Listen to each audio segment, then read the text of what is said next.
Good morning, everyone. I am Dr. Kalpana Sharma, Associate Professor, Department of Zoology, SPC Government College, Ajmer.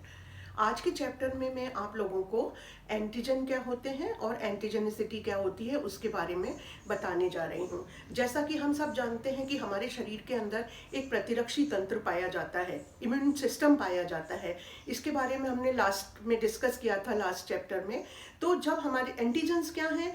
Antigens वो पदार्थ हैं जो कि जब हमारे शरीर में बाहर से प्रवेश करते हैं तो हमारे प्रतिरक्षी तंत्र को उत्तेजित करते हैं, जिसके फलस्वरूप हमारे शरीर के अंदर प्रतिरक्षियां उत्पन्न होती हैं और हमारे शरीर को प्रतिरक्षा दी जाती है। So these are the substances, antigens are the substances which stimulates our immune system and production of antibody takes place and thereby providing immunity to our body.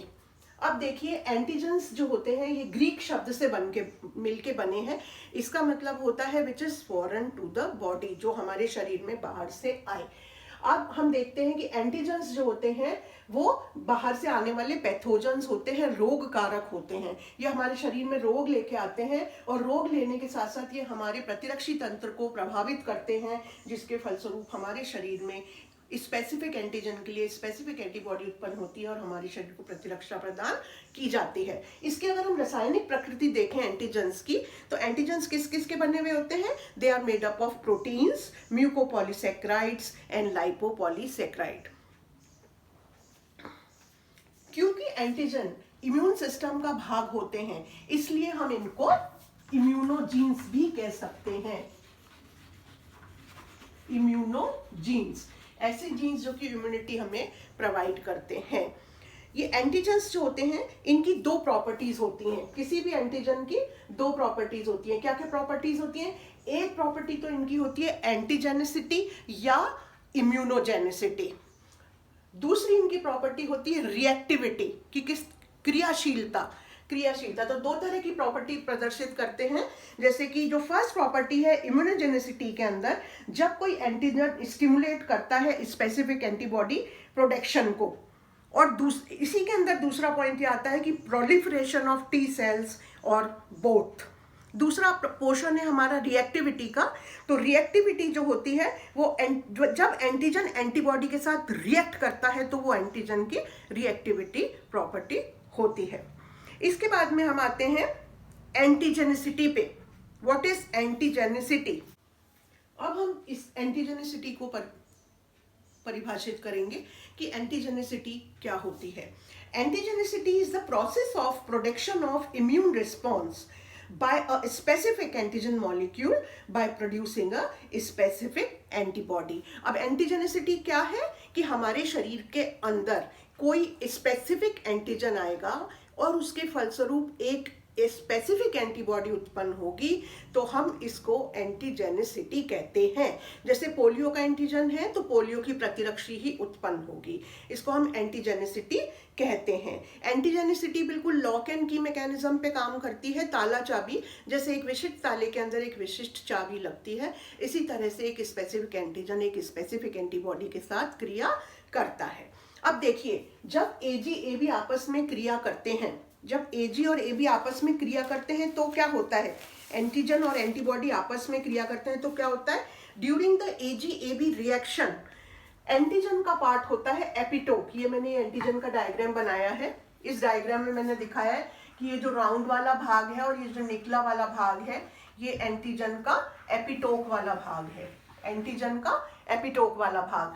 और यहाँ मैंने एंटीबॉडी का पार्ट बनाया है, जिसमें ये वाला जो भाग आप देख रहे हैं ये है एंटीबॉडी का भाग, जिस इन दोनों को मिलकर के हम कहते हैं पैराट्रोप। तो एंटीजन का तो एपिटोप वाला भाग होता है और एंटीबॉडी का पैराट्रोप वाला भाग होता है।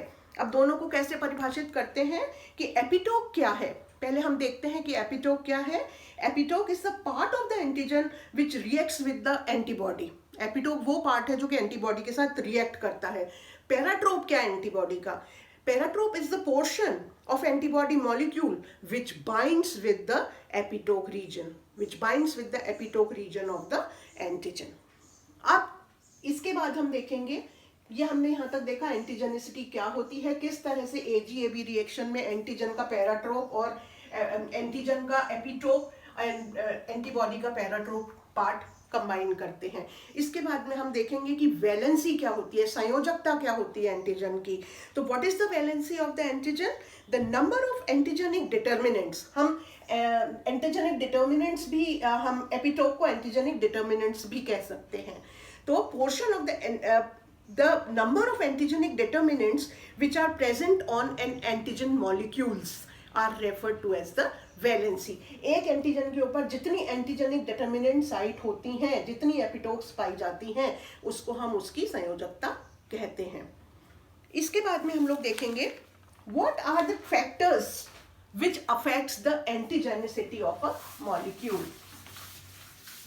वो कौन कौन से फैक्टर्स हैं जो कि किसी एंटीजन की एंटीजेनिसिटी को प्रभावित करते हैं। तो देयर आर 4 फैक्टर्स